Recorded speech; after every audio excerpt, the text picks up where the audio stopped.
1973 metais atokiame Sibiro kaime įvyko siaubingas incidentas. Kaimas buvo labai mažas, jame buvo tik keli namai. Visur buvo sniegas, o šaltis buvo labai stiprus. Šiame kaime gyveno vyras vardu Nikolajus su žmona Tatjana ir 3 vaikais. Jų namas buvo pastatytas iš seno medžio ir stovėjo labai arti miško. Ta naktį smarkiai snygo. Vėjas pūtė taip, lyg kas nors rėktų. Visas kaimas buvo užklotas balta antklodę. Vaikai miegojo, bet Tatjana negalėjo užmigti. Ji jautė kažką keisto. Atrodė, kad kažkas tuoj nutiks. Staiga kažkas pasibeldė į duris. Buvo vidurnaktis. Tatjana krūptelėjo. Ji pamanė, kad galbūt Nikolajus grįžo iš darbo. Ji priėjo prie durų. Jos širdis plakė smarkiai. Tatjana atidarė duris, bet lauke nieko nebuvo. Tik sniegas ir tamsa. Stiprus vėjas daužė jos veidą. Ji apsidairė, bet nieko nesimatė. Tada jos žvilgsnis nukrypo ir ji sustingo iš siaubo. Priešais duris buvo šviežios kraujo dėmės. Šios dėmės vedė į mišką. Ant balto sniego buvo labai aiškus raudoni kraujo dryžiai. Tatjana nustojo kvėpuoti. Ji tuoj pat uždarė duris ir jas užrakino. Jos rankos drebėjo. Ji pažvelgė pro langą, bet nieko nesimatė. Ji nuėjo į vaikų kambarį. Laimiai jie visi miegojo. Tatjana pamanė, kad tai gali būti gyvūnas, bet širdis kuždėjo, kad tai kažkas kita. Praėjo 10 minučių. Namas tylėjo. Girdėjosi tik vėjo šniokštimas. Staiga vėl pasigirdo beldimas. Šį kartą labai garsiai. Kažkas beldė į duris. Garsas buvo toks garsus, kad visas namas sudrebėjo. Tatjana sustingo iš baimės. Ji sukaupė drąsą ir pažvelgė pro langą. Lauke stovėjo tamsus šešėlis. Šis šešėlis atrodė kaip žmogus, bet buvo kažkas keisto. Tada Tatjana pamatė jo akis. Tos akis buvo raudonos.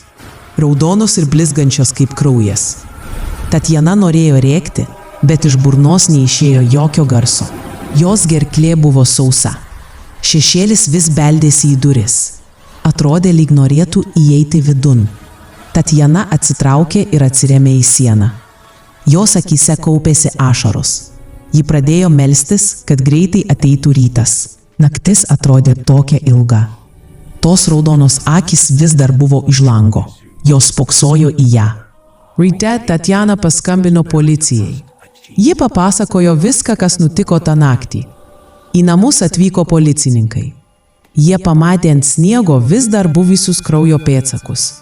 Pareigūnai taip pat nustebo pamatę šiuos pėdsakus. Kapitonas įsakė savo vyrams sekti šiais pėdsakais. Visi pareigūnai patraukė miško link. Sniegas buvo labai gilus ir sunku buvo eiti. Kraujo pėdsakai nuvedė juos giliai į mišką. Miškas buvo labai tankus ir tamsus. Ant medžių buvo sniego. Kurį laiką paėję, jie pasiekė seną kasyklą. Ši kasykla buvo uždaryta daugelį metų. Jos durys buvo uždarytos medinėmis lentomis. Tačiau kraujo pėdsakai sklido į šią kasyklą. Vienas iš pareigūnų pasakė, kad čia gyvena piktosios dvasios. Žmonės bijo šios vietos. Kapitonas nusprendė, kad jie turi eiti vidun. Policininkai nuėmė lentas ir įėjo į kasyklą.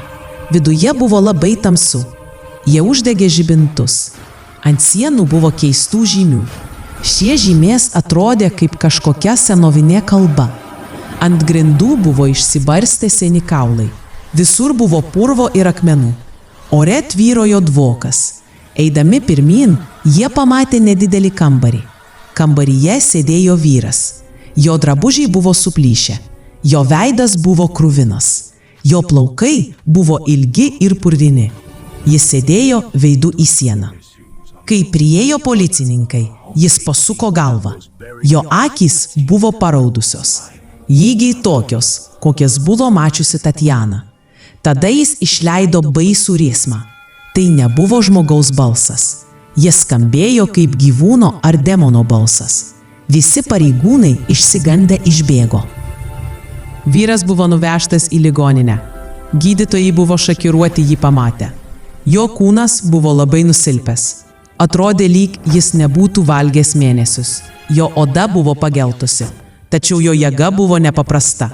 Paguldytas į lovą, jis vienas galėjo sulaikyti 3 vyrus. Jo akys vis dar buvo raudonos. Jis nekalbėjo. Jis skleidė tik keistus garsus. Naktimis jis rėkdavo. Jo riksmai gąsdino kitus pacientus.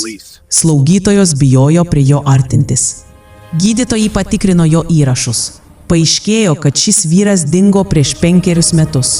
Visi manė, kad jis miręs, bet jis slėpėsi toje oloje. Niekas nežinojo, kaip jis gyvas. Vieną naktį jis dingo iš savo kambario. Durys buvo užrakintos iš vidaus. Langas taip pat buvo užrakintas, bet jo ten nebuvo. Po jo dingimo kaime pradėjo dėtis keisti dalykai. Naktį priešais žmonių namus pradėjo rodytis kraujo pėdsakai. Pradėjo gaišti gyvūnai. Buvo rastos negyvos avys, ožkos ir vištos. Vaikai naktimis sapnuose pradėjo rėkti. Visi sapnavo tą patį. Jie sakė, kad į jų namus ateis vyras raudonomis akimis. Jis belsdavo į duris ir norėdavo užeiti. Tėvai negalėjo pasirūpinti savo vaikais. Baimė pasklido po visą kaimą. Žmonės bijojo miegoti naktį. Kai kurios šeimos nusprendė palikti kaimą. Jie pasiėmė savo daiktus ir išėjo į miestą. Tie, kurie liko, labai išsigando. Jie užkabino savo namus ir užrakinėjo grandines. Niekas nenorėjo išeiti naktį. Kaimas tapo tylus kaip kapinės. Nikolajus nusprendė išsiaiškinti reikalo esmę. Jis pradėjo ieškoti senų įrašų. Jis rado labai senų dokumentų. Juose buvo rašoma, kad kasykla buvo uždaryta 1940 metais. Kasykloje įvyko avarija. 15 darbininkų buvo įstrigę viduje. Jų gelbėti nebuvo bandoma. Vyriausybė pareiškė, kad juos gelbėti per brangu, taigi kasykla buvo uždaryta. Darbininkai buvo palaidoti gyvi viduje. Nikolajus sugebėjo tai perskaityti. Jis kalbėjosi su savo seneliu. Senelis jam pasakė, kad tai tiesa. Tarp tų darbininkų buvo ir jo paties brolis. Jam buvo tik 18 metų. Jis buvo palaidotas gyvas. Senelio akyse pasirodė ašaros. Jis pasakė, kad tie žmonės vis dar ten. Jų sielos įstrigusios kasykloje. Jie norėjo atkeršyti. Nikolajus surinko visus kaimo žmonės. Jis pasakė jiems tiesą. Žmonės buvo šokiruoti ir nuliūdę tai išgirdę. Visi nusprendė, kad šie darbininkai turėtų būti palaidoti garbingai. Visas kaimas nuėjo į kasyklą. Su jais buvo ir kunigas. Jie nuėjo į kasyklą ir surinko kaulus. Jie rado 15 kūnų. Visi kaulai buvo išimti. Tada jie buvo nuvežti į kapines. Buvo iškasta 15 kapų. Kiekvienas darbininkas buvo palaidotas atskirame kape. Kunigas meldėsi. Visi verkė. Jie atsiprašė. Jie sakė, kad nežinojo, jog įvyko ši neteisybė. Šiandien mes pagerbėme jūs. Pagerbėme jūsų auką. Ant kapų buvo padėtos gėlės. Taip pat buvo pastatytas memorialas, ant kurio buvo užrašyti šių 15 darbininkų vardai. Sutemus kaime atėjo ramybė. Nikolajus surinko visus kaimo žmonės. Jis pasakė jiems tiesą. Žmonės buvo šokiruoti ir nuliūdę tai išgirdę. Visi nusprendė, kad šie darbininkai turėtų būti palaidoti garbingai. Visas kaimas nuėjo į kasyklą. Su jais buvo ir kunigas. Jie įėjo į šachtos vidų ir surinko kaulus. Jie rado 15 kūnų. Visi kaulai buvo išnešti. Tada jie buvo nuvežti į kapines. Buvo iškasta 15 kapų. Kiekvienas darbininkas buvo palaidotas atskirame kate. Kunigas meldėsi. Visi verkė. Jie atsiprašė. Jie sakė, kad nežinojo, jog įvyko ši neteisybė. Šiandien mes pagerbėme jūs. Pagerbėme jūsų auką. Ant kapų buvo padėta gėlių. Taip pat buvo pastatytas paminklas su užrašytais šių 15 darbininkų vardais. Sutemus į kaimą atėjo ramybė. Po tos nakties viskas buvo gerai. Kraujo pėdsakai išnyko. Gyvūnai nustojo mirti. Vaikai nustojo sapnuoti. Visi lengviau atsiduso. Tatjana vis dar prisimena tą naktį. Tos raudonos akys niekada jos nepamirš. Bet dabar ji supranta, kad jis nebuvo velnias. Ji buvo engiamo žmogaus, troškusio teisingumo siela. Nikolajus sako, kad ši istorija moko mus, jog priespaudą niekada negalima nuslėpti. Engiamųjų balsas kažkaip išgirstas.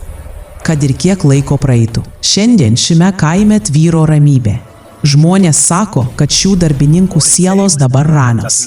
Ant jų kapų visada būna gėlių. Žmonės juos prisimena. Ši istorija pasakojama iš kartos į kartą, kad niekas daugiau nepadarytų tokios neteisybės. Jei jums patiko ši baisi tikra istorija, būtinai užsiprenumeruokite mūsų kanalą ir paspauskite varpelio piktogramą, kad galėtumėte ir toliau gauti tokių įdomių ir bauginančių istorijų.